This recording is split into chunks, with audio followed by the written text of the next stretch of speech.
Market की खुशखबरी सुनने के लिए तो हम सभी परेशान हो गए हैं क्योंकि पिछले 5-6 महीने से लगातार हम ट्रबल फेस कर रहे हैं, खास करके एज अ रिटेल इन्वेस्टर। यहाँ पर जब बात एफआईआईज की हो, क्योंकि एफआईआईज पिछले 6 महीने से लगातार बस बेचते ही जा रहे हैं, बेचते ही जा रहे हैं। लेकिन अगर खुशखबरी ये हो कि एफआईआईज वापस आ सकते हैं, वो भी 1 अरब डॉलर के साथ, तो ये कितनी बड़ी खुशखबरी है। लेकिन ये एक्सेप्टेबल है या नहीं, इसके लिए वीडियो को पूरा जरूर देखिए, क्योंकि एफआईआईज अभी आएंगे कि नहीं आएंगे, इसके लिए बहुत सारे डाउट्स भी होंगे आपके मन में। लेकिन ये कैसे है, इसके लिए अगर वीडियो को पूरा देखते हैं तो पूरी जानकारी आपको मिलेगी, क्योंकि हम इन डिटेल्स में समझने वाले हैं क्यों और कैसे। Hello everyone, this is Pooja Singh and welcome back to our channel portfolio 247। जो भी चैनल पर नए हैं, चैनल को सब्सक्राइब करते टाइम बेल आइकन को जरूर प्रेस कर लीजिए, ताकि हर वीडियो की नोटिफिकेशंस आपको टाइम से मिलती रहे। एफआईआईज के बारे में जानकारी देने से पहले मैं एक ग्लोबल स्टैंडर्ड इंडेक्स के बारे में बात करना चाहूंगी, जो है MSCI। ये एक ऐसा इंडेक्स है जो यूएसए, चाइना, इंडिया सहित, यूएई सहित कई सारी कंट्रीज के लिए जो है एक डेटा तैयार करती है, जिसमें उन शेयर मार्केट में लिस्टेड कंपनीज का वेटेज बढ़ाती है एंड वेटेज घटाती भी है एंड अपने उस इंडेक्स में शामिल करती है। एंड ये MSCI क्या है? ये मॉर्गन स्टैनली कॉर्पोरेशन इंडेक्स है, ठीक है। एंड आपको बता दूं यहाँ पर कि वो जिस कंपनी का वेटेज बढ़ा देती है, उसमें एफआईआईज की इन्वेस्टमेंट आने के चांसेस रहते हैं बहुत ज्यादा, पैसिव इनकम्स आने के चांसेस बढ़ जाते हैं। एंड जिन कंपनीज का वो वेटेज घटा देती है, उसमें जो है इन्वेस्टमेंट निकलने लग जाते हैं, यानी कि आउटफ्लोज होने के चांसेस बढ़ जाते हैं एंड उन कंपनीज पर उनका बुरा असर देखने को मिलता है। कुछ कंपनीज को वो हर क्वार्टर में एंड एनुअली बेसिस पर भी अपने इंडेक्स में शामिल करती है एंड कुछ को उनके परफॉर्मेंस के, पुअर परफॉर्मेंस के अकॉर्डिंग उससे बाहर निकाल देती है अपने इंडेक्स से। तो आपको बता दूं कि जिन कंपनीज को वो अपने इंडेक्स में शामिल करती है, दैट मीन्स उसमें एफआईआईज के आने के चांसेस रहते हैं, क्योंकि वो उसके हर परफॉर्मेंस को देखते हुए ही उस इंडेक्स में शामिल करती है।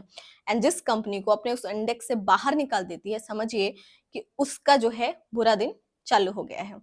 तो MSCI ने अभी फरवरी का रिव्यू करते हुए अपना ग्लोबल स्टैंडर्ड इंडेक्स के लिए एक लिस्ट जारी करी है, ठीक है। उन्होंने इसके लिए ऐलान कर दिया है एंड अपना इंडेक्स जो है बता दिया है, जिसमें उन्होंने कई सारे चेंजेस किए हैं, जो 28 फरवरी के मार्केट क्लोजिंग के बाद लागू हो जाएगा।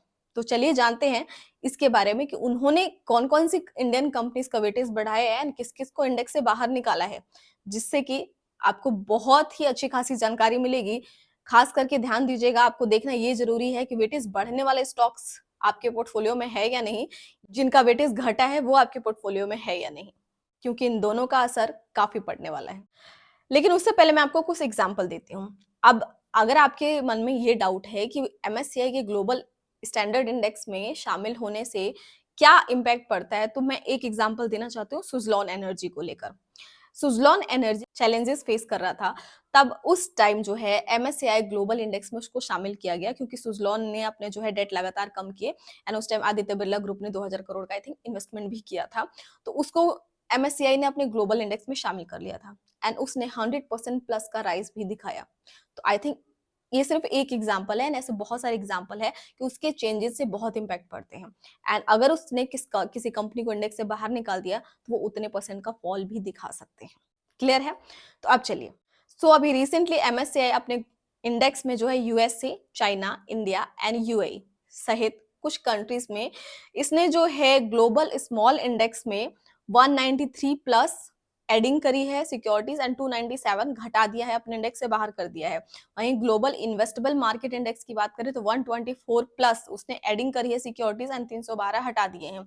वहीं ग्लोबल ऑल कैप इंडेक्स की बात करें तो सिर्फ 13 इसने प्लस किया है। लेकिन सिर्फ ग्लोबल इंडेक्स की बात करें, जो ग्लोबल स्टैंडर्ड इंडेक्स है, इसमें 23 कंपनीज को ऐड किया है एंड 107 कंपनीज को, सिक्योरिटीज को अपने उस इंडेक्स से बाहर कर दिया है। तो अपने कुछ इंडिया की भी कंपनीज हैं एंड हम टॉप 10 की बात करके चलेंगे। इस लिस्ट में सबसे पहले नाम आ जाता है हुंडई मोटर्स का, जो पिछले साल नवंबर में ही शेयर मार्केट में लिस्ट हुई है। ये लार्ज कैप कंपनी है एंड आपको बता दूं कि इसने जो है MSCI ग्लोबल स्टैंडर्ड इंडेक्स में हुंडई मोटर को शामिल कर लिया गया है। ध्यान से सुनिए, इसको शामिल किया गया है एंड इसका वेटेज बहुत ज्यादा बढ़ा दिया गया है।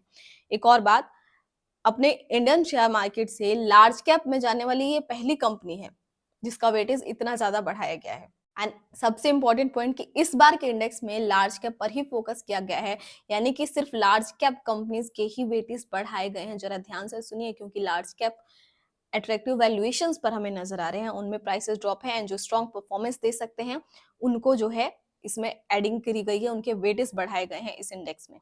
ठीक है, तो पहले नंबर पर है हुंडई मोटर्स। वहीं पर ध्यान दीजिए इस इंडेक्स से बाहर किसको किया गया है, अडानी ग्रीन एनर्जी को। ध्यान से सुनिए कि MSCI ग्लोबल इंडेक्स से बाहर कर दिया गया है अडानी ग्रीन एनर्जी को एंड उसका वेटेज घटा दिया गया है।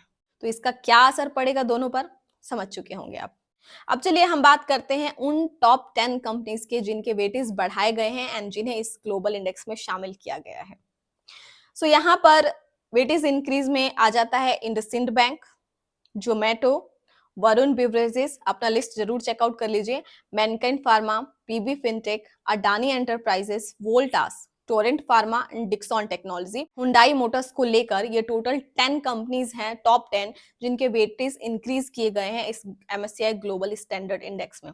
वेटेज इंक्रीज हुए हैं मतलब कि आप समझ सकते हैं, अपने लिस्ट को चेकआउट जरूर कर लीजिए। अब बात करते हैं उन 10 कंपनीज की जिनकी वेटेज घटा दी गई है एंड इंडेक्स से बाहर कर दिया गया है। इसकी भी लिस्ट जरूर चेकआउट करें। इस लिस्ट में है जिसमें वेटेज डिक्रीज हुए हैं वो है अडानी ग्रीन एनर्जी, जिसमें सबसे ज्यादा वेटेज घटाए गए हैं।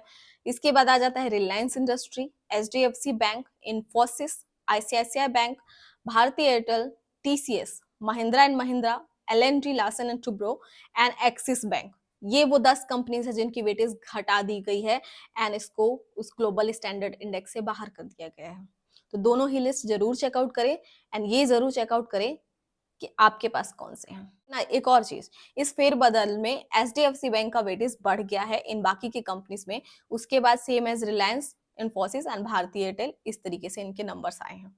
So Nuvama alternative and quantitatives reports के अकॉर्डिंग उन्होंने बताया है, जैसा कि आपको मैंने भी अभी स्टार्टिंग में समझाया, कि जब वेटेज बढ़ते हैं एंड इन ग्लोबल इंडेक्स में शामिल किया जाता है तो उसमें FIIs के पैसिव इनकम्स आने के जो है चांसेस बढ़ जाते हैं। तो Nuvama alternative and quantitative research की एक रिपोर्ट में ये बताया गया है कि MSCI ग्लोबल इंडेक्स में जिन कंपनीज का वेटेज बढ़ा है उनमें करीब 85 करोड़ डॉलर से लेकर 1 अरब डॉलर तक का जो है इन्वेस्टमेंट आ सकता है, उनकी पैसिव इनकम्स आ सकती है। और सबसे ज्यादा हुंडई मोटर्स को एंड सबसे ज्यादा बेनिफिट हुंडई मोटर्स को मिल सकता है क्योंकि सबसे ज्यादा वेटेज उसी का बढ़ाया गया है। इसमें करीब 25 करोड़ डॉलर तक का इन्वेस्टमेंट आ सकता है, यानी कि उनके FIIs की पैसिव इनकम्स आ सकती है। सो ये लागू होगा 28 फरवरी के बाद एंड बता दूं कि अगर ऐसा होता है तो ये वाकई में हमारे लिए बड़ी खुशखबरी है, जो कि हर क्वार्टरली बेसिस पर देखा गया है एंड एनुअली बेसिस पर भी। एंड FIIs का आना हमारे लिए बड़ी खुशखबरी बिल्कुल ही बन सकती है, क्योंकि FIIs के आउटफ्लो से ही मार्केट पर प्रेशर है, चाहे जो भी रीजन हो, जिस भी रीजन से FIIs निकल रहे हैं। हालांकि वीडियोस में लगातार दे रही हूँ क्या क्या रीजन है, आप चेकआउट जरूर करिए। तो जिन भी रीजन से FIIs निकल रहे हैं तो ही मार्केट पर प्रेशर है, तो वही सेम अगर FIIs आते हैं तो अपना market again bounce back and recovery mode में आ सकता है। उम्मीद करूंगी कि ये वीडियो आपके लिए नीडफुल रहेगी एंड नॉलेजेबल रहेगी। मिलते हैं नेक्स्ट वीडियो में। Thanks for watching, bye bye.